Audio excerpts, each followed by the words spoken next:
para hadirin, para ustaz-ustaz, para guru halaqah yang lain. Hanya semata-mata kekuatan Allah SWT.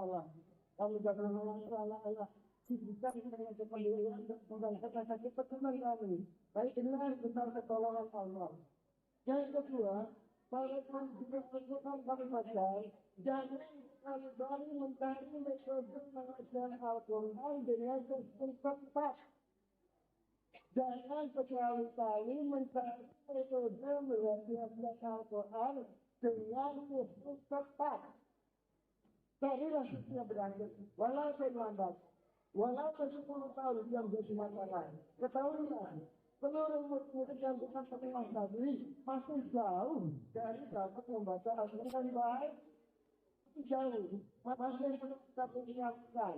Makanya sampai hari ini kami terus selalu mengatakan telah paham Al-Quran. Jadi kita kemudian nah, inilah sebagai penutup dari keterangan kami.